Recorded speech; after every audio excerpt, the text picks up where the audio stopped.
I am 81 years old, and I have never been happier in my entire life.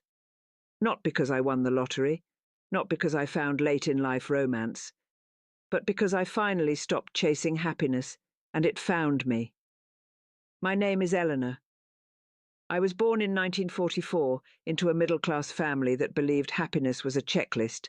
Get married to a good man, have children, buy a house, raise grandchildren. I checked every single box by the time I was 60, and I was profoundly, desperately unhappy.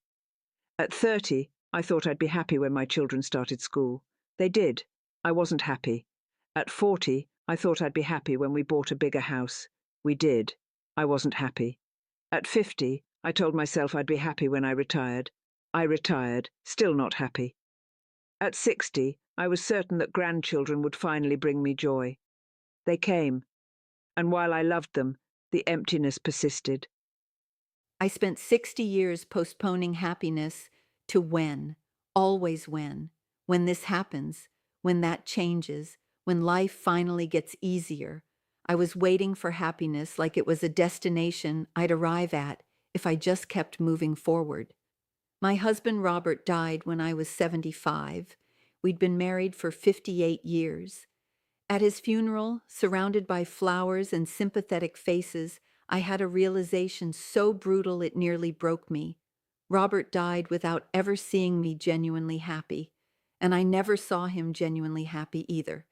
We lived 58 years together, chasing a future that never arrived. After the funeral, I sat in this chair, the same chair I'm sitting in now, and I cried. Not just for losing Robert, but for losing 75 years chasing a ghost called future happiness. Something broke in me that day. I was 75 years old. Statistically, I had maybe 5 to 10 years left, and I thought, if I'm not happy now, when the hell will I be? So I did something radical. I stopped waiting. I stopped waiting for the perfect moment. I stopped waiting to feel ready. I stopped waiting to deserve happiness, and I started practicing happiness like a skill, not pursuing it like a goal. Let me tell you what changed. First, I started waking up and choosing gratitude before my feet hit the floor. Not gratitude for what was going well, not gratitude when I felt good, just gratitude for being alive, for opening my eyes, for having another day. It sounds simple, but when you spend 75 years thinking happiness comes from external circumstances, choosing to be grateful for just being conscious is revolutionary. Second, I let go of relationships that drained me, including my own daughter. Rachel would call me twice a week, and every conversation was her complaining about her husband, her job, her life, never asking how I was, never noticing that I was drowning. At 77 years old, I finally told her, I love you, but I can't be your emotional dumping ground anymore. She didn't speak to me for 8 months. Those were 8 of the most peaceful months of my life. She eventually came back, and our relationship is better now because I set boundaries, but I had to be willing to lose her to save myself. Third, I started doing things I enjoyed without needing them to be productive. I took up painting. I'm terrible at it. My granddaughter's kindergarten class produces better work, but I don't care. Every Sunday morning, I sit in this sunroom with cheap watercolors and I paint. Flowers, the view from my window, my coffee mug, anything. And for those 2 hours, I'm not thinking about what I should be doing. I'm just doing what I want to be doing. Fourth, I learned to say no without guilt. For 75 years, I said yes to everything. Yes to hosting holidays. Yes to babysitting.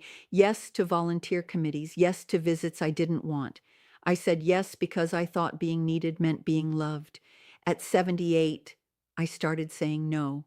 No, I can't host Thanksgiving this year. No, I can't watch the kids on Saturday. No, I don't want to chair the fundraising committee. And you know what happened? The world didn't end. People adjusted, and I had energy for the first time in decades. Fifth, I stopped waiting for people to visit and started enjoying solitude. I used to sit in this house waiting for my children to call, waiting for friends to drop by, waiting for invitations. And I'd feel lonely and abandoned when the phone didn't ring. Now I fill my days with things I love: reading, writing in my journal, tending my garden, listening to music.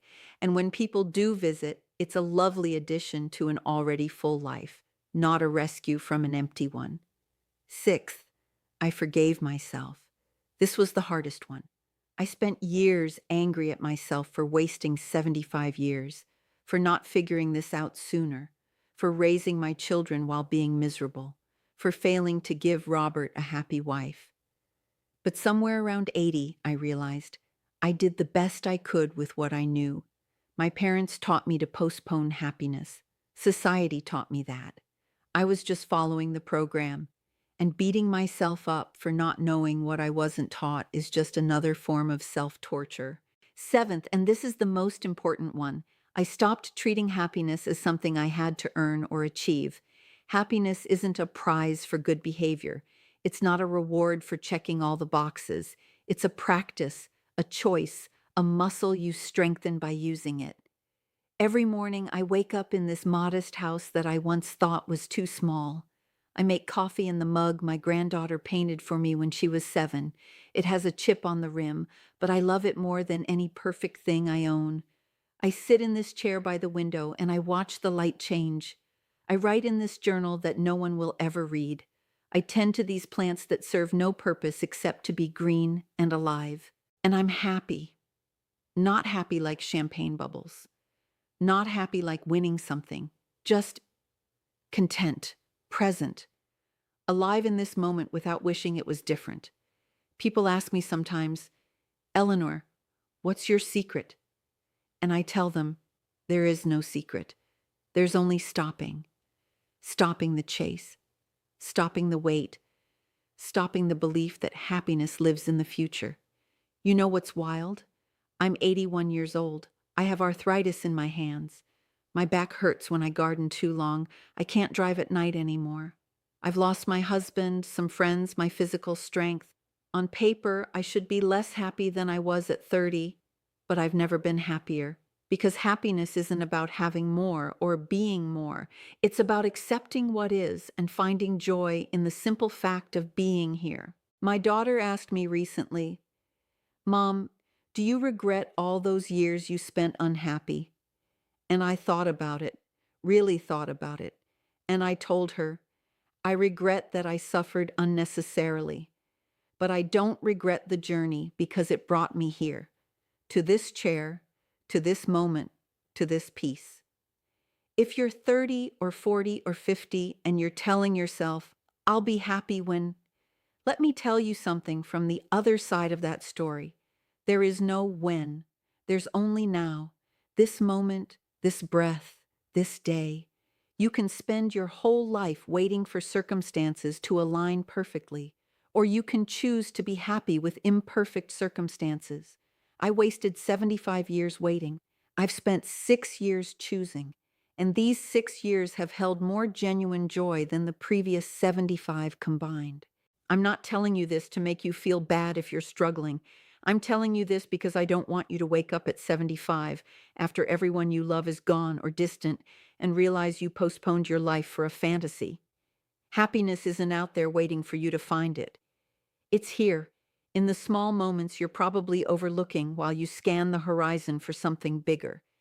It's in the morning coffee, the afternoon sunlight, the quiet evening, the breath you're taking right now. I'm 81 years old. I probably have 5, maybe 10 years left if I'm lucky, and I'm going to spend every single one of them here.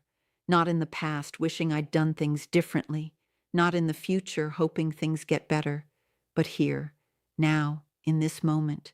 Because this moment is all I have. And it's enough. It's more than enough. It's everything. Stop chasing. Start choosing. That's what changed. That's the whole secret. I'm Eleanor. I'm 81 years old, and I am finally, truly, deeply happy. Not because everything is perfect, but because I stopped needing it to be.